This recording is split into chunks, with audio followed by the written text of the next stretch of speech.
Foster, en Salta, el pensamiento de esta Argentina que vivimos hoy, desde el punto de vista de los intelectuales, ¿hacia dónde vamos? A ver, primero de dónde venimos, ¿no? Creo que estamos en un momento muy desafiante, yo diría que en un momento extraordinario de la reconstrucción del país. Si pensamos la Argentina del final de los 90, la Argentina del estallido del 2001, la Argentina de la miseria y de la pobreza y de la caída de las instituciones, sin ninguna duda miramos hoy al país con todo lo que falta, sin embargo, volvimos a recuperar un horizonte, un sentido de pertenencia y un hacia dónde. Cuando uno ya se pregunta hacia dónde va el país es porque ha resuelto algunas cosas. Cuando uno no se pregunta es porque está en estado de indigencia, en estado de intemperie. Me parece que hoy estamos en un momento en el que se están jugando cosas muy significativas en el país. Básicamente, si la Argentina va hacia una sociedad que sea más equitativa, donde se distribuya mejor la riqueza material, pero también la riqueza cultural simbólica, o si la Argentina vuelve a retroceder hacia un país de profundas desigualdades e injusticias. Yo creo que ese es el gran dilema. Por suerte me parece que la mayoría del pueblo argentino ha apoyado muy consistentemente el año pasado un proyecto de transformación.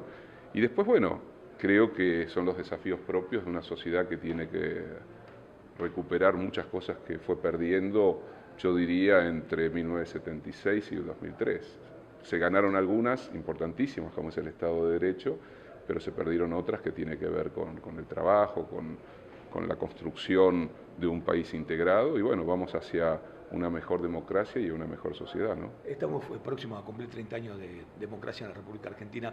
¿Cuál es la deuda pendiente más grande que tiene la dirigencia política con la sociedad? Mientras siga habiendo desigualdad, mientras siga habiendo violencia sobre los más necesitados, mientras un campesino sea echado de su tierra, mientras haya policías bravas, mientras haya complacencias de sectores del Poder Judicial con los poderosos, la deuda seguirá siendo vigente en la vida democrática argentina. Yo creo que estamos en un momento donde muchas cosas van saliendo a la luz, donde los que antes eran invisibles vuelven a ser visibles y son portadores nuevamente de derechos, y no solamente son portadores pasivos de derechos, sino que son sujetos activos de derechos. Cuando eso surge, cuando eso acontece, es que la democracia se vuelve a vitalizar, porque a veces las democracias se vacían, de eso voy a hablar hoy, a veces...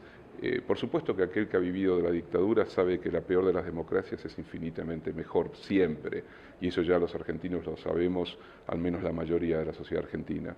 Pero también sabemos que muchas veces las democracias pueden ser vaciadas, convertidas en pellejos vacíos. Por eso es fundamental también recrearlas, llenarlas de contenido y sobre todo que las grandes mayorías no solamente tengan derechos formales, sino que sean portadores reales y concretos de esos derechos. ¿Hasta qué punto cree usted que este gobierno es progresista? ¿Cuál? Este gobierno actual nacional. Yo creo que es un gobierno que viene a representar el giro más progresista de la historia argentina desde el primer peronismo, no tengo ninguna duda. ¿En qué se basa para plantearlo?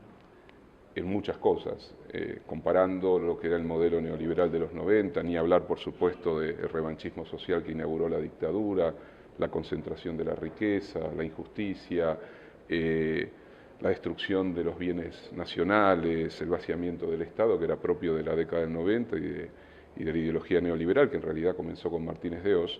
Nos encontramos a partir de 2003 una clara decisión que tiene pilares fundamentales: política de derechos humanos, reconstrucción de la Corte Suprema, inserción clara y decisiva en América Latina. Argentina ha sido uno de los países vanguardia en la construcción de un proyecto que nunca había existido en nuestro continente, que es el de la unidad sudamericana. También, por supuesto, la reconstrucción y la recuperación de derechos, desde el acceso a la jubilación de millones de argentinos y argentinas que estaban expulsados del sistema, hasta la asignación universal, pasando por el matrimonio civil igualitario, solamente para elegir 3 nada más. Nos encontramos claramente con un gobierno que ha invertido la tendencia de una Argentina regresiva y que también lo ha hecho en términos de la distribución de la riqueza. Los salarios han recuperado lo que perdieron durante los años 90, hay que hacer muchísimo más. Cuando uno dice estamos en un momento de crecimiento, en un momento de reconstrucción de una tradición popular, no quiere decir que no haya daño, que no haya zonas irresueltas y que no haya problemas. El conflicto es parte de la vida democrática y reconstruir una sociedad, y de eso también voy a hablar hoy. que recibió distintos daños a lo largo de estos 30 años, digamos, ¿no?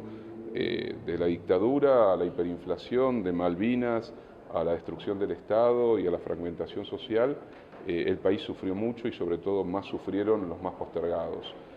Rearmar, reconstruir es una tarea muy difícil, de largo aliento, que requiere también solidez, liderazgos, y en ese sentido la llegada de Néstor Kirchner fue una llegada inesperada.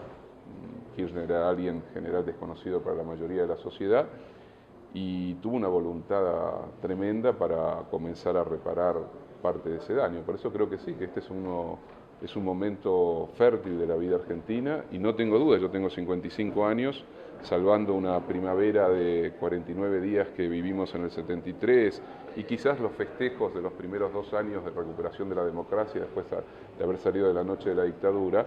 Este proyecto que empezó en el 2003 es el que más largo aliento ha tenido en términos de defender intereses populares. Planteado así, ¿debe reelegirse Cristina Kirchner? ¿Usted está de acuerdo con eso? A ver, me parece que una cosa no significa la otra. Quiero decir, Cristina Kirchner ejerce un liderazgo indudable, creo que ha sabido enfrentar dificultades con una osadía, un coraje y una inteligencia únicas, ha construido un proyecto de país junto con su compañero de toda la vida que le ha convertido sin ninguna duda en una líder inédita también en la historia argentina. Hay que retroceder para ver a alguien de esa envergadura, sobre todo en su condición de mujer, a Eva Perón, ¿no? La reelección es otra cuestión, para eso hace falta, entre otras cosas, redefinir el mapa constitucional argentino. Yo creo que el kirchnerismo tiene también, si eso no fuese viable, tiene también dentro suyo hombres y mujeres que pueden perfectamente en el 2015 asumir responsabilidades, siempre en sintonía con la profundización y con la matriz, yo diría, ideológica que empezó en el 2003.